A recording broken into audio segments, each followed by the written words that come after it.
বিসমিল্লাহির রহমানির রহিম। আসসালামু আলাইকুম। হ্যালো এভরিওয়ান, কী অবস্থা? সবাই কেমন আছো? আশা করছি আল্লাহর অশেষ রহমতে সবাই ভালো আছো। আলহামদুলিল্লাহ আমিও ভালো আছি। শুরু করলাম আর একটা ব্লগ ভিডিও, আশা করছি ভালো লাগবে। আজকে নিয়ে আসলাম লাইফস্টাইল আর একটা নতুন ব্লগ ভিডিও। আজকে রান্না করব ওমানের জনপ্রিয় একটি খাবার, সেটা হচ্ছে চিকেন কাবুলি পোলাও। আমাদের রোকসানা আপু, মায়ের রান্নাঘরের আপু, বলছিল দেখানোর জন্য। তো এইখানে আমি অফ ক্যামেরায় সব ধরনের মশলাপাতি দিয়ে চিকেনটা আমি সুন্দর করে রান্না করে নিছি। এখানে আদা, রসুন, গরম মশলা, যা কিছু লাগে একটা কাবুলি পোলাও রান্না করার জন্য, সেটাকে এখানে আমি রান্না করা মোটামুটি একদম পুরো ফুল রান্না হয়নি। এখানে এটাকে আবার ভেজে নেব, তো যার জন্য এতটা রান্না করা হয়নি, হাফ রান্না করা হয়েছে। এখন পানি থেকে আমি চিকেনটা উঠিয়ে নিছি। এখানে লবণটা একটু কম মনে হচ্ছে এখন, যার জন্য একটু লবণ দিয়ে আমি একটু মাখিয়ে নিচ্ছি হালকা করে। এখানে রান্না করব কাবুলি পোলাও, তারপরে আরও একটা রান্না হবে। তো দেখতে থাকো, দেখতে দেখতে ভালোবাসা এবং ভালো লাগা হয়ে যাবে ইনশাআল্লাহ। দেখতে থাকো। চিকেনটা আমি সুন্দর করে ভেজে নিচ্ছি এখন।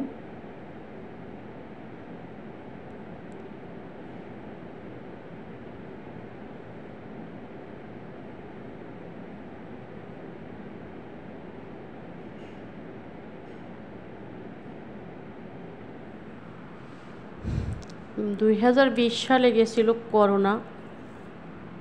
আবার নিউজ দেখতেছি, নিউজে বলছে যে করোনা আবারও আসছে। দুনিয়াটা বেহায়া বেলেল্লেপনায় ভরে গেছে। আল্লাহর দিন দুনিয়া বেমালুম ভুলে গেছে। বেহায়াপনায় যেহেতু ভরেই গেছে, আল্লাহ আবার আমাদের উপরে নারাজ হয়ে গেছেন মনে হয়। সবাইকে বেশি বেশি যেই দোয়া পড়লে আপদ বিপদ কম হয়, এবং আল্লাহ তাআলার কাছে সেজদার মধ্যে কান্না করে বলবো ইনশাআল্লাহ, আল্লাহ পাক রব্বুল আলামিন আমাদের জানি এই করোনা এই গজব থেকে রক্ষা করেন, এবং আমরা সবাইকে আল্লাহ জানি হেদায়েত এবং হেফাজত করে।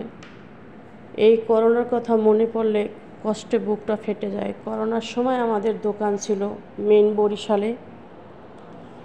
এই করোনার কারণেই আমার দোকানটা একদম বরবাদ হয়ে যায়, যার জন্য আমি এই পড়বার জীবনটাই বেছে নিচ্ছি। আবার কি করব, করার তো কিছু ছিল না।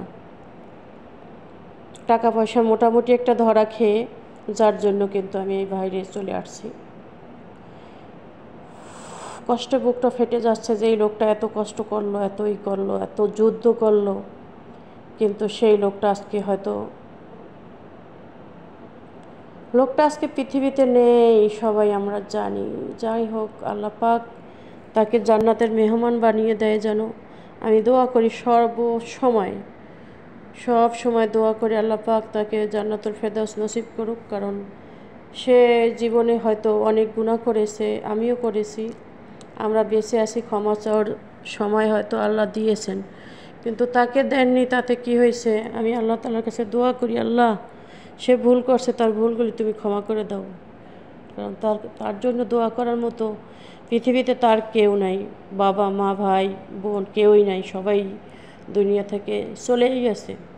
যারা আছে ওরা মানুষের মধ্যে পড়ে না, কিছু বলার নাই। এইখানে আমি সাইটের চুলায় আমি হাতে মাখিয়ে ডাল বসিয়ে দিছি, সব মশলাপাতি দিয়ে মোটামুটি। এখন এমনি রান্না করব। হঠাৎ করে কি দিয়ে ভাত খেলে ভালো লাগবে বুঝতেছে না আর কি। তো ভাবলাম যে অনেক দিন ডাল খাওয়া হয় না, মাঝে মাঝে কিন্তু একটা জিনিসের প্রতি একটা রুচি চলে আসে খাওয়ার জন্য। তো আমি ভাবলাম যে ডাল রান্না করি। তো ডালটা রান্না করেছি, খেয়েছি, আলহামদুলিল্লাহ মজা হয়েছিল। এখানে চিকেন ভাজার পরে এখন কিছু পেঁয়াজ কুচি দিয়ে ভেজে তারপরে কাবুলি পোলাওটা রান্না করা হবে, দেখতে থাকো। তো আমার জীবন থেকে ঘটে যাওয়া গল্পগুলি, কষ্টগুলি আমি অনেক সময় এখানে শেয়ার করি। মানুষ জানি কেমন হয়ে গেছে দুনিয়ায়, শুধু হালকা কিছু টাকা পয়সার জন্য মরিয়া হয়ে পড়েছে, বুঝতে পারে না, ভাবতে পারে না, একটা সেকেন্ডের জন্য ভাবে না যে এই দুনিয়া থেকে এসেছি কিন্তু দুনিয়াতে চলেও যাব। এইখানে কিন্তু সেই যে মুরগি সেদ্ধ করা পানিটা, চিকেন সেদ্ধ করা যাই বলো, সেই পানিটা কিন্তু এখানে দিয়ে দিচ্ছে। এভাবেই কাবুলি পোলাও রান্না করা হয়। আমাদের প্রিয় রোকসানা আপু এটাকে নেড়ে চেড়ে রান্না করে নেব কিছুক্ষণ সময়। তার ভিতরে ভাজা চিকেনগুলি দিয়ে দিচ্ছি এখন। তো এই করোনার কথা মনে পড়লে কলিজার মধ্যে আর কোনো শান্তি পাই না। ওই করোনার ভিতরে আমার ছোট বড় 4টা গরু ছিল। এমন পর্যায়ে এমন অবস্থা হয়েছিল, গরু 4টা আমি একদম কম দামে বিক্রি করে ফেলছিলাম, কারণ কিছু করার ছিল না ওই সময়। অনেক কষ্ট পেয়েছি। ছোট বোন একটা ছিল সব সময় পাশে, যখন যা দরকার, শুধু ফোন দিতে দেরি হয়েছে, ছোট বোনটার টাকা পাঠাইতে দেরি হয় না। আমি সব সময় বোনটার জন্য দোয়া করি, আল্লাহ জানি ওকে সব সময় সুস্থতার নিয়ামত দান করেন। এখানে কিছু লবণ কম হয়েছিল মনে হয়, একটু লবণ দিয়ে দিলাম। এভাবেই রান্না করা হয় কাবুলি পোলাও। রোকসানা আপু, তোমার জন্য আজকের এই ভিডিওটা করলাম। আজকে করতেই চেয়েছিলাম না, সবসময় তো ভিডিও করতে ভালো লাগে না, তাই না? এই যে আমি আবার কী কাজ করছি, ভাবলাম শুধু শুধু ডাল রান্না করবো, এখান থেকে 2-3 পিস ভাজা মাংস দিয়ে দিছি। তো ভালোই হয়েছে, সব কিছু মশলাপাতি যেহেতু এখানে দেয়াই আছে, খারাপ হয় নাই, ভালোই হয়েছিল, মজা লাগছিল। এভাবে অনেকে রান্না করে, আমি কখনো করি নাই, প্রথম রান্না করেছি। নেড়ে চেড়ে সুন্দর করে মিশিয়ে নিচ্ছি। একটু পরে ঢাকনা দিয়ে ঢেকে দেব। ডালটাকেও নেড়ে চেড়ে কষিয়ে রান্না করতেছি।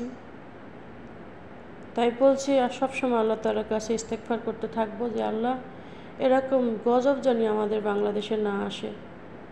খুব ছোট্ট একটা দেশ বাংলাদেশ, খুব গরিব একটা দেশ। আমাদের দেশটার জন্য খুব মায়া হয়, কিন্তু কিছু কিছু মানুষের কারণে দুনিয়াতে কত সমস্যা। এই যে দেখো, এখন আমার কিন্তু কাবুলি পোলাওটা হয়ে গেছে, মাশাআল্লাহ। দেখো একদম ঝরঝরাও হয়েছে, খেতেও খুব টেস্ট হয়েছে, একদম চেটে ফুটে খাওয়া হয়ে গেছে। মজার একটা কাবুলি পোলাও রান্না করেছি। তোমাদের কাছে আসলে কীরকম লাগছে আমি তো আর বলতে পারবো না। একদম এই যে ফাইনাল লুকটা হচ্ছে এই, দমে রেখেছিলাম, মাশাআল্লাহ অনেক সুন্দর হয়েছে। আর ডাল রান্নাটাও ক্লিয়ার হয়ে গেছে, ডাল রান্নাটাও হয়েছে। এখন